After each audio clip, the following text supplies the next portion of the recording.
So, you know, I mean, how many people here have one of those stories, like, that, you know, they used it, they really made them believe that there was something else out there?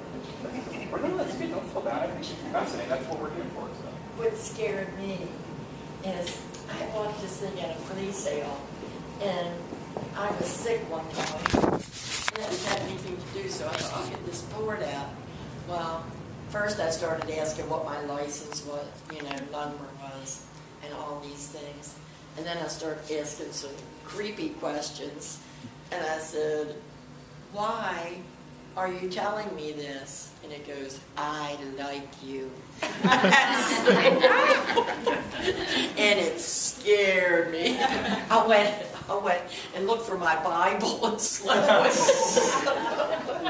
It happens a lot. Your story. And I think it's funny because. But how could it do that? I mean, it spelled out some kind of medical thing that I was going to die from, and I couldn't find it. Something you're never supposed to ask. You are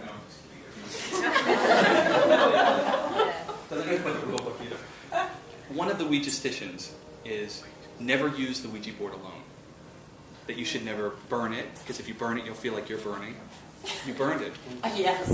Did you get a I called up a priest and he asked what to do with it. She didn't go to the doctor. She went to the church. But she didn't spit up split piece soup too. And so, what did the priest say? What did it say? No, what did the priest say to do with it? He said, burn it up. Yeah. And where did you burn it up? I got my boyfriend to come over and burn it up in a trash can. Outside. Yeah, of course. Yeah, we don't want but it also told him something first. Oh, wait a minute. So you were scared. You called your boyfriend over and then he wanted to be scared too. And what did he ask? What did he ask? He asked when he was going to die. Oh my God! So you want to be scared? It's like you're right. But he died. We all do. We all do.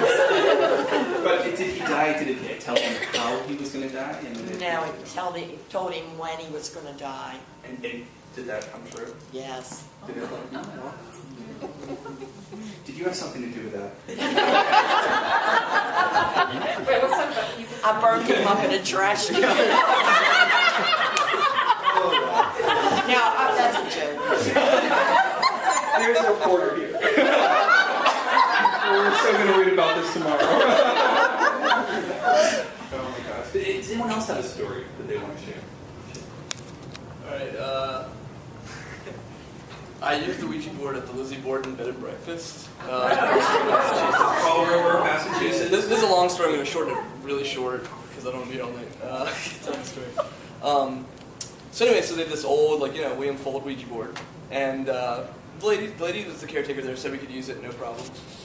So it was me and this girl I was dating at the time. And we played with the board for a while, and I feel like we're starting to talk to some active spirits. And then, being a jerk, are there any evil spirits out there? And it goes to yes, and and I asked the board, what can you do? Like, what can an evil spirit do? And it spells out Vex, V-E-X. And at the time, I didn't really know what the term Vex meant. Like, I wasn't sure, and the girl I was dating didn't know either. So it's kind of weird that it spelled out something we didn't know. But anyway, it spelled out, "Are you dead?" I said, no, we're not dead. And then it spelled out, "How did Christ feel?" It was just like a really weird thing to spell out, and I had this horrible feeling, so you ever get it like right when you're about to get hit by a car, like that inevitable feeling of like, I've been a lot of cars. Don't worry, I didn't drive here. But anyway, so that happened, and then the girl I was with, she sort of pulled her hand off, and she was really creeped out by it, and I just put my fingers on it, and it starts spelling out, "Eat shit." Like really fast, like over and over again, and I don't think I'm that much of a self-loather, but it was just my fingers like doing this, and and then and we stopped at that point, and the lady from Lizzie Borden Bed and Breakfast, she sort of told us you better make sure you send that back, and she was actually really upset with us. That might have been part of her shtick, But the other thing that was really interesting was like that Ouija board didn't have the felt bottoms on the tips. So it was actually pretty difficult to move the wood across the wood. Like it actually did get some tension. I don't know. I'm not really sure if I believe in it, but it was really crazy. Well, it's one of the things what's really interesting. So anyone who's played with the Ouija board knows it is creepy. I mean, you put your hands on it, you're waiting for it to answer, it starts to move, and you do think, what the hell's happening? And you know, for me personally, whether it's your mind, it's no more astonishing than your mind tricks that you're feeling, you're watching it right there, you're in it, and it's moving. And so I think it's why, but the truth is, look, we all want to believe there's something else out there. I mean, how many people in this room want to believe that the short time we got here is it? It's over, no more, we're gone. I don't think that kind of bodes well for us. And to have something so simple and so easily accessible at every toy store, prove that there's something else out there, I think it kind of gives us hope. What's funny about being scared is we go to these conventions and people say, no, I don't want to use the Ouija board. Well, why? Like, well, you can contact these spirits. Stuff and bad things could happen. You don't know who's going to answer the phone, and I'm thinking, oh my God, I used to crank call people all the time, and I knew who was going to answer the phone. but they say all this stuff. They pay you a lot of money to go to these conferences, and then they don't want to play the one thing they think works. It's hysterical, And again, same thing. Look, we want to be scared. We want it. We ask questions and then get upset at the answers. It didn't say, hey, by the way, I was telling you where your ring was buried. I just want to tell you when you're going to die. Side note, it doesn't. You ask it these questions, and the truth is, we want to know, right? We want answers, and it's why Ouija boards do well when the economy does bad, and we don't have a lot of money. And in World War I, the first thing was all of these boys, husbands, brothers, uncles were overseas. Look, we didn't have email. It took like months to get letters to find out what happened to people. People started using Ouija boards to find out, and originally you didn't directly contact the spirit with a Ouija board. You asked the Ouija board a question. You would say, Ouija, tell me, what is this? It was seen as something you asked. It just became that all of a sudden people believed they were directly talking to someone, so that you kind of dropped the asking the Ouija, you just asked, is anyone there? It's just kind of a fascinating thing. So, any other questions or anything people want to ask? Don't be shy. Is it popular with all cultures, or just mostly one culture here in this room? I look at talking boards as it's an American expression of a way to, or people believing that they can contact something. So, I mean, the earliest known kind of divination device is a pendulum, and you can make a somewhat like Ouija board with a pendulum and make it move. We don't consider it in the family of talking boards.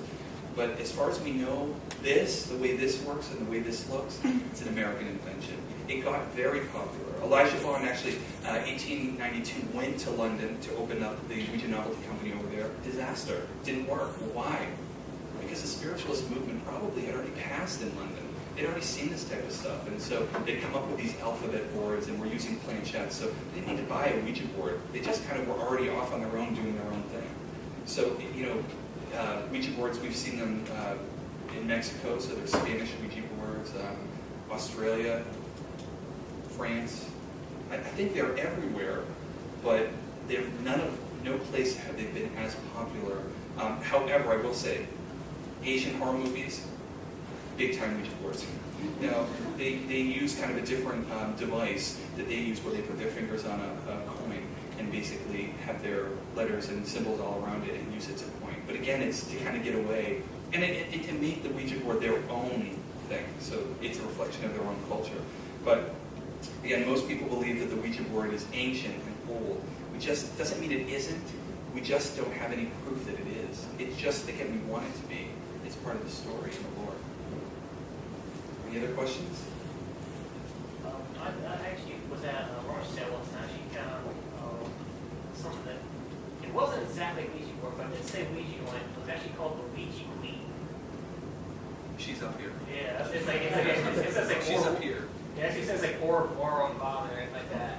Right. Yeah, and people would change basically those different talking boards. And look, that company wasn't out very long. And the reason being is it says Ouija on it, and they couldn't say that because it was a trademark. So, Anything else? Any other stories? All right, well, thank you guys so much.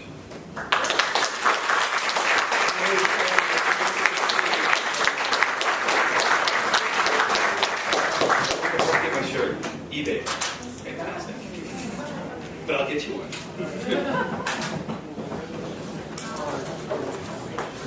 Well, thank you everybody for coming. Hope you come back again and see us for some other of our programs. And the boards will be up here for a little bit longer if you want to take a look.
But I'm not remembering why. Now I'm wondering what to do. I think so that is it. And maybe she was going because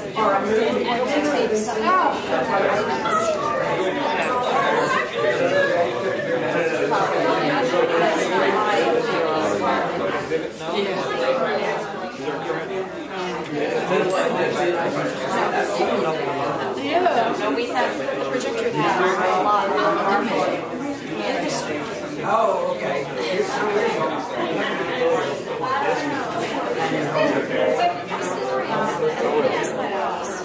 You gave me your card, you can email. Yeah, I did. Tell her hello. I haven't seen her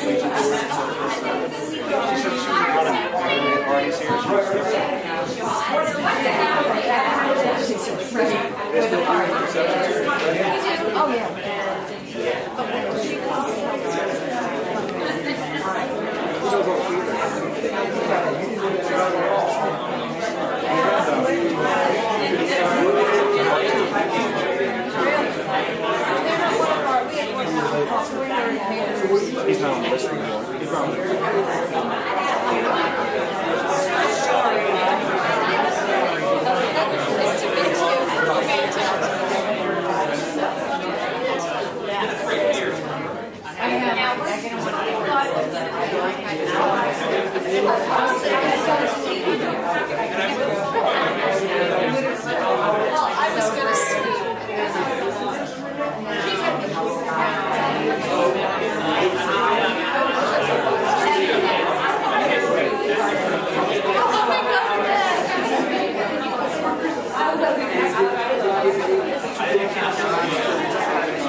Email me your stories.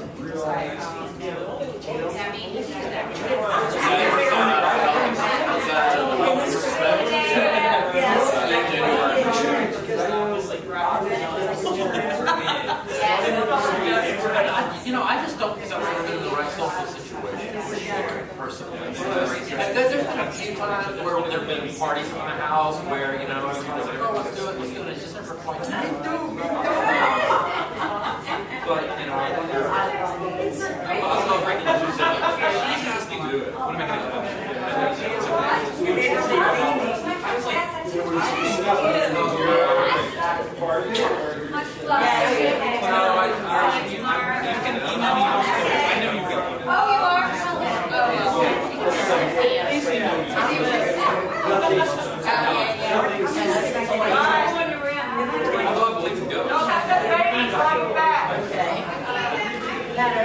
Yes, this is and I still didn't understand, you know, and then fellow was taking the pictures, they asked me if I could use me. And I said, I'm a Ouija storyteller. We love to use you in the documentary if you're interested. And take this. VID00006. And And email you know, like, yeah, we would be friends with all the sales on the whole That is very interesting. Netflix it up. We are I just have to post more quite a bit because I'm friends with the VID00006.com. Ongoing trailers and stuff like that. VID00006. So you guys have a card or something? Yeah, I joined it wrong, but it's VID00006.com.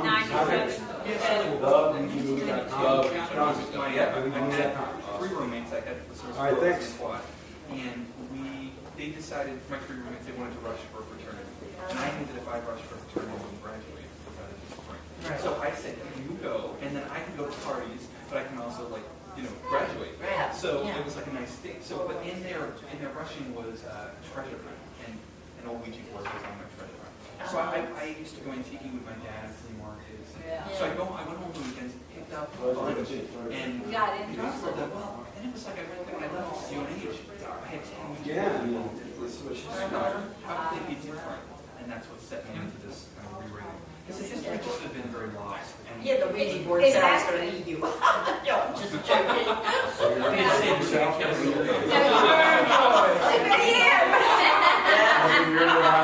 Right.